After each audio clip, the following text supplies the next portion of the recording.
باللہ یعنی طاؤس پڑھ کر دوبارہ شروع کرے۔ اگر مجمع میں لوگ اپنے اپنے کاروباروں میں مشغول ہوں تو آہستہ پڑھنا افضل ہے، ورنہ آواز سے پڑھنا اولیٰ ہے۔ مشائخ نے تلاوت کے 6 آداب ظاہری اور 6 باطنی ارشاد فرمائے ہیں۔ ظاہری آداب: اول، غایت احترام سے باوضو روح بقبلہ بیٹھے۔ دوم، پڑھنے میں جلدی نہ کرے، ترتیل و تجوید سے پڑھے۔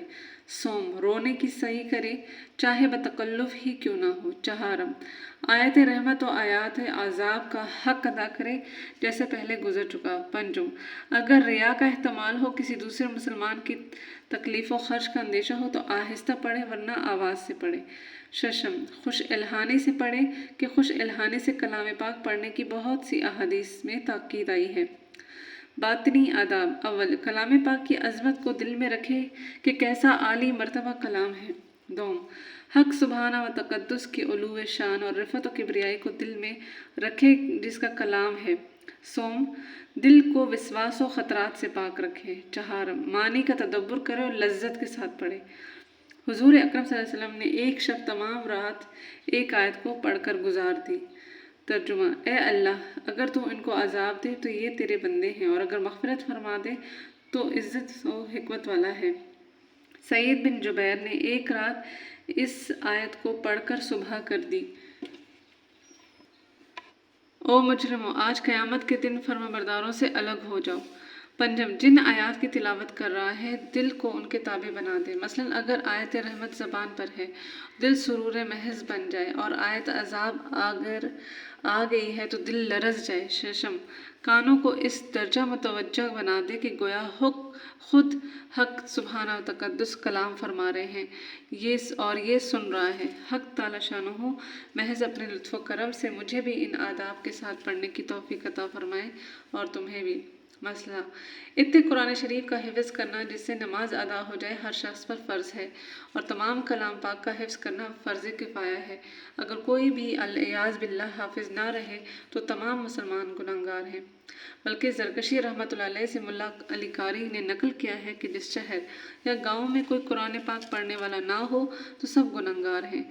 اس زمانہ ضلالت و جہالت میں جہاں ہم مسلمانوں میں اور بھی بہت سی دینی امور میں گمراہی پھیل رہی ہے، وہاں ایک عام آوازہ یہ بھی ہے کہ قرآن شریف کے حفظ کرنے کو فضول سمجھا جا رہا ہے، اس کے الفاظ رٹنے کو حماقت بتلایا جاتا ہے، اس کے الفاظ یاد کرنے کو دماغ سوزی اور تضییع اوقات کہا جاتا ہے۔ اگر ہماری بددینی کی یہی وبا ہوتی تو اس پر تفصیل سے لکھا جاتا، مگر یہاں ہر ادا مرض ہے اور ہر خیال باطل ہی کی طرف کھینچتا ہے۔ اس لیے کس کس چیز کو رویہ اور کس کس چیز کا شکوہ کیجیے۔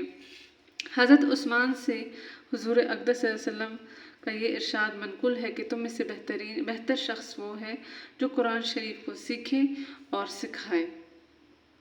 اب فضائل نماز سے باب اول، نماز کی اہمیت کا بیان۔ اس باب میں 2 فصلیں ہیں۔ فصل اول میں نماز کی فضیلت کا بیان ہے اور دوسری فصل میں نماز کے چھوڑنے پر جو وعید اور عتاب حدیث میں آیا ہے اس کا بیان ہے۔ فصل اول، نماز کی فضیلت کے بیان میں حضرت عبداللہ بن عمر رضی اللہ عنہ نبی کریم صلی اللہ علیہ وسلم کا ارشاد نقل کرتے ہیں کہ اسلام کی بنیاد 5 ستونوں پر ہے۔ سب سے اول لا الہ الا اللہ محمد الرسول اللہ کی گواہی دینا، یعنی اس بات کا اقرار کرنا کہ اللہ کے سوا کوئی معبود نہیں اور محمد صلی اللہ علیہ وسلم اس کے بندے اور رسول ہیں۔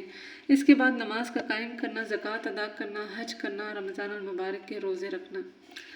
فائدہ: یہ 5 چیزیں ایمان کے بڑے اصول اور اہم ارکان ہیں۔ نبی کریم صلی اللہ علیہ وسلم نے اس پاک حدیث میں بطور مثال اسلام کو ایک خیمہ کے ساتھ تشبیہ دی ہے جو 5 ستونوں پر قائم ہوتا ہے۔ پس کلمہ شہادت خیمہ کی درمیانی لکڑی کی طرح ہے اور بقیہ چاروں ارکان بمنزلہ ان کے 4 ستونوں کے ہیں جو چاروں کونوں پر ہوں۔ اگر درمیانی لکڑی نہ ہوتی تو خیمہ کھڑا ہی نہ ہو سکتا، اور اگر یہ لکڑی موجود ہو اور چاروں طرف کے کونوں میں کوئی سی لکڑی نہ ہو تو خیمہ قائم تو ہو جائے گا، لیکن جون سے کونے کی لکڑی نہیں ہوگی وہ جانب ناقص ہوگی۔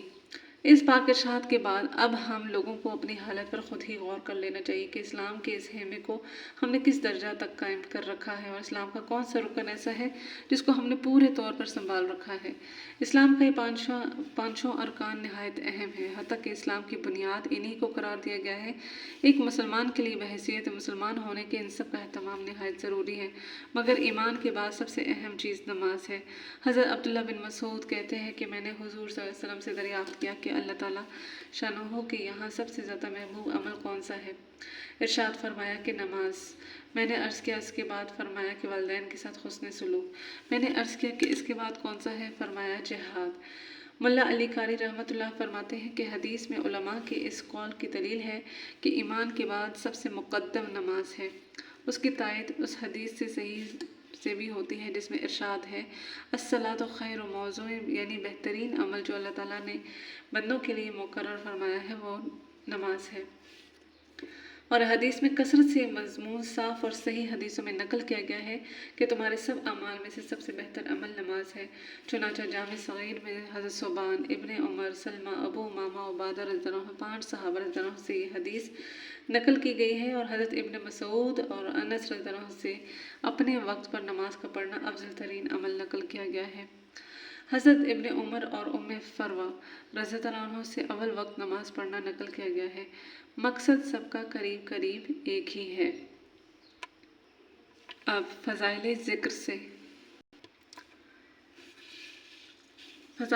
سے آیات کا جو ترجمہ ہے ذکر کے حوالے سے اس کا سلسلہ شروع کیا تھا۔ اب ایک اور آیت ہے، اور حج کے زمانے میں مینا میں بھی ٹھہر کر کئی روز تک اللہ کو یاد کیا کرو، اس کا ذکر کیا کرو، اور کثرت سے اپنے رب کو یاد کیا کیجیے، اور صبح و شام تسبیح کیا کیجیے۔ یہ سورہ بقرہ اور سورہ ال عمران کی آیات کا ترجمہ ہے۔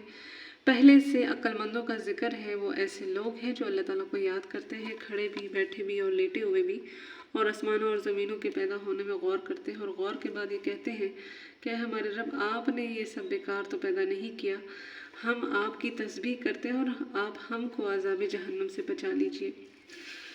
جب تم نماز خوف، جس کا پہلے ذکر ہے، پوری کر چکو تو اللہ کی یاد میں مشغول ہو جاؤ، اور کھڑے بھی اور بیٹھے بھی اور لیٹے بھی، کسی حال میں بھی اس کی یاد اور اس کے ذکر سے غافل نہ ہو۔ منافقوں کی حالت کا بیان ہے، اور جب نماز کے کھڑے ہوتے ہیں تو بہت ہی کاہلی سے کھڑے ہوتے ہیں، اور صرف لوگوں کو اپنی نماز ہونا دکھلاتے ہیں، اور اللہ تعالیٰ کا ذکر بھی نہیں کرتے مگر یوں ہی تھوڑا سا۔ شیطان تو یہی چاہتا ہے کہ شراب اور جوئے کے ذریعے تم میں آپس میں عداوت اور بغض پیدا کر دے، اور تم کو اللہ کے ذکر اور نماز سے روک دے۔ بتاؤ، اب بھی ان بری چیزوں سے باز آ جاؤ گے، اور ان لوگوں کو اپنی مجلس سے علیحدہ نہ کیجیے، اور جو صبح و شام اپنے پروردگار کو پکارتے رہتے ہیں، جس سے خاص اس کی رضا کا ارادہ کرتے ہیں، اور پکارا کرو اس کو، یعنی اللہ کو خالص کرتے ہوئے اور اس کے لیے دین کو۔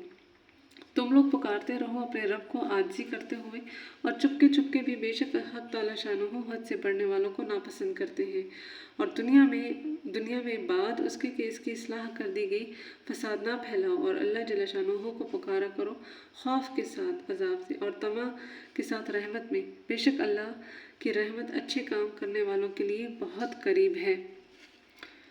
اب فضائل تبلیغ سے فرماتے ہیں، اے محمد صلی اللہ علیہ وسلم، لوگوں کو سمجھاتے رہیے، کیونکہ سمجھانا ایمان والوں کو نفع دے گا۔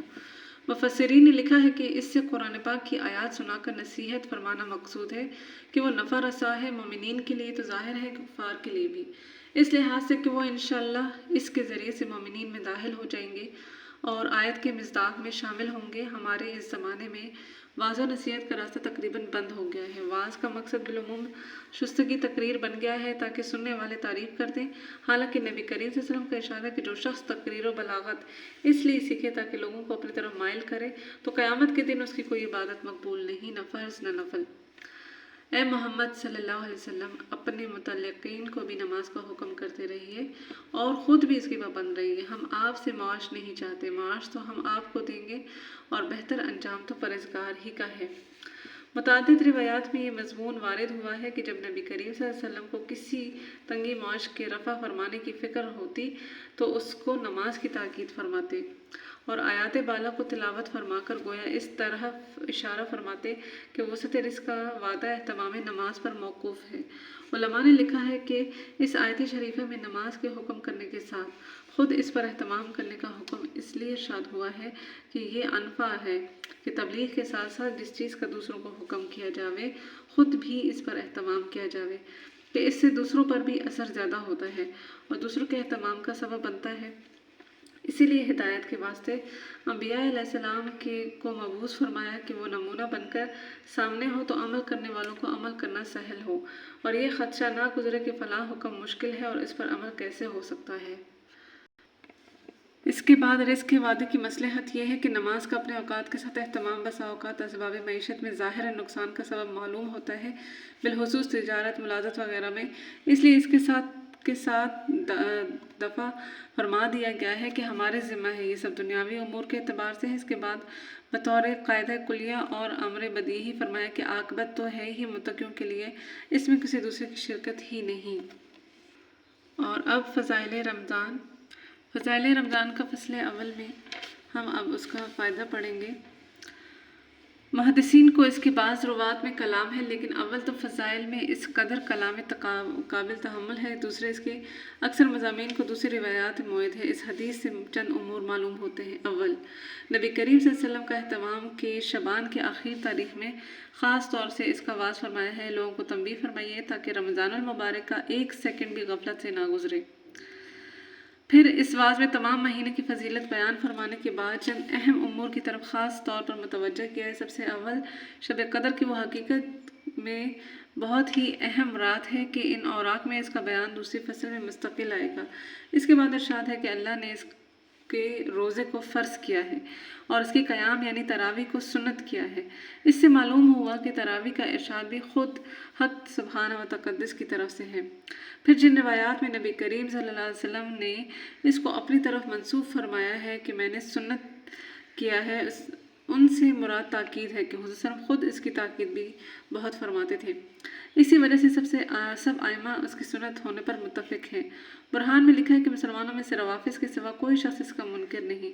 حضرت مولانا شاہ عبدالحق بعض کتب فقہ سے نقل کیا ہے کہ کسی شہر کے لوگ اگر تراویح چھوڑ دیں تو اس کے چھوڑنے پر امام اور ان سے مقاتلہ کرے۔ اس جگہ خصوصیت سے ایک بات کا لحاظ رکھنے کی ضرورت ہے، وہ یہ کہ بہت سے لوگوں کا خیال ہوتا ہے کہ جلدی سے کسی مسجد میں 8-10 دن میں کلام مجید سن لیں پھر چھٹی۔ یہ خیال رکھنے کی بات ہے کہ یہ دو سنتیں الگ الگ ہیں۔ تمام کلام اللہ شریف کا تراویح میں پڑھنا یا سنانا یہ مستقل سنت ہے اور پورے رمضان شریف کی تراویح مستقل سنت ہے۔ یہ بس اس صورت میں اس سنت پر عمل ہو اور دوسری رہے گی، البتہ جن لوگوں کو رمضان المبارک میں سفر وغیرہ یا کسی اور وجہ سے ایک جگہ تراویح پڑھنی مشکل ہو، ان کے لیے مناسب ہے کہ اول قرآن شریف چند روز میں سن لیں تاکہ قرآن شریف ناقص نہ رہے، پھر جہاں وقت ملا اور موقع ہو وہاں تراویح پڑھ لی کہ قرآن شریف بھی اس صورت میں ناقص نہیں ہوگا اور اپنے کام کا بھی خرچ نہ ہوگا۔ حضور صلی اللہ علیہ وسلم نے روزہ اور تراویح کا ذکر فرمانے کے بعد عام فرض اور نفل عبادات کے اہتمام کی طرف متوجہ فرمایا ہے کہ اس میں ایک نفل کا ثواب دوسرے مہینوں کے فرائض کے برابر ہے اور اس کے ایک فرض کا ثواب دوسرے مہینوں کے 70 فرائض کے برابر ہے۔ اس جگہ ہم لوگوں کو اپنی اپنی عبادات کی طرف بھی ذرا غور کرنے کی ضرورت ہے کہ اس مبارک مہینے میں فرائض کا ہم کس قدر اہتمام ہوتا ہے اور نوافل میں کتنا اضافہ ہوتا ہے۔ فرائض میں تو ہمارے اہتمام کی یہ حالت ہے کہ سحر کھانے کے بعد جو سوتے ہیں تو اکثر صبح کی نماز قضا ہو گئی اور کم از کم جماعت تو اکثروں کی فوت ہی ہو جاتی ہے۔ گویا سحر کھانے کا شکریہ ادا کیا کہ اللہ کے سب سے زیادہ محترم بشان فرض کو بالکل قضا کر دیا یا کم از کم ناقص کر دیا، بغیر جماعت کے نماز پڑھ کے اہل اصول نے ادا ناقص فرمائی۔ اور حضور اکرم صلی اللہ علیہ وسلم کا تو ایک جگہ ارشاد ہے کہ مسجد کے قریب رہنے والوں کو تو گویا نماز بغیر مسجد کے ہوتی ہی نہیں ہے۔ مظاہر حق میں لکھا ہے کہ جو شخص بغیر عذر کے بدن جماعت نماز پڑھتا ہے تو اس کے ذمہ فرض تو ساقط ہو ہی جاتا ہے مگر اس کو نماز کا ثواب نہیں ملتا۔ اسی طرح دوسری نماز مغرب کی بھی جماعت اکثروں کی افطار کی نظر ہو جاتی ہے اور رکعت اولیٰ یا تکبیر اولیٰ کا تو ذکر ہی کیا، بہت سے لوگ تو عشاء کی نماز بھی تراویح کے احسان کے بدلے میں وقت سے پہلے ہی پڑھ لیتے ہیں۔ تو یہ تو رمضان المبارک میں ہماری نماز کا حال ہے جو اہم ترین فرائض میں سے ایک فرض کے بدلے ہے، یعنی ہم ایک فرض کے بدلے تین کو ضائع کر دیتے ہیں۔ یہ تین تو اکثر ہیں، ورنہ ظہر کی نماز قیلولہ کی نظر اور عصر کی جماعت افطاری کا سامان خریدنے کی نظر ہوتے ہوتے آنکھوں سے دیکھا گیا ہے۔ اس طرح اور فرائض پر آپ خود غور فرما لیں کہ کتنا اہتمام رمضان المبارک میں ان کا کیا جاتا ہے، اور جب فرائض کا یہ حال ہے تو نوافل کا کیا پوچھنا۔ اشراق اور چاشت تو رمضان المبارک میں سونے کی نظر ہو ہی جاتے ہیں، اوابین کا کیسا اہتمام ہو کہ جب ابھی روزہ کھلا ہے اور آئندہ تراویح کا سحر اور تہجد کا وقت تو ہے ہی، عین سحر کھانے کا وقت، پھر نوافل کی گنجائش کہاں رہی۔ لیکن یہ سب باتیں بے توجہی اور نہ کرنے کی ہیں، اور تو ہی اگر نہ چاہے تو باتیں ہزار ہیں۔ کتنے اللہ کے بندے ہیں کہ جن کے لیے انہی اوقات میں سب چیزوں کی گنجائش نکل آتی ہے۔ آج کے لیے اتنا ہی۔ اللہ رب العزت سے شدت سے تہہ دل سے دعا ہے کہ اے رب کریم ہماری تمام عبادات، ناقص عبادتوں کو قبول فرما اپنے دربار میں، اور ہمیں توفیق دے کہ ہم خشوع و خضوع کے ساتھ اور تیری رضا کی خاطر، تیری رضا کے مطابق تمام عبادات کو کریں۔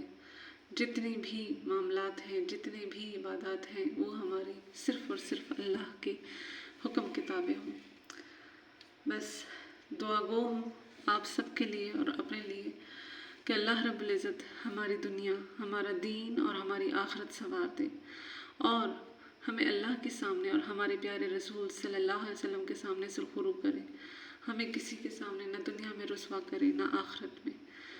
اللہ سے ہمیشہ اچھا گمان کیا کرے، کیونکہ اللہ بڑا پروردگار ہے اور اللہ انسان کے گمان کے مطابق ہی ہوگا، اور مجھے پورا یقین ہے کہ انشاءاللہ یہ سلسلہ جو ہم نے شروع کیا ہے یہ ہماری دنیاوی، دینی اور آخرت کی کامیابی کا ذریعہ بنے گا۔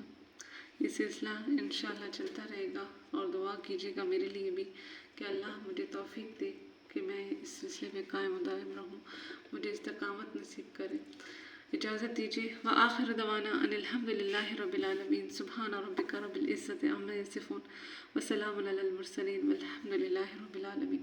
السلام علیکم ورحمۃ اللہ وبرکاتہ۔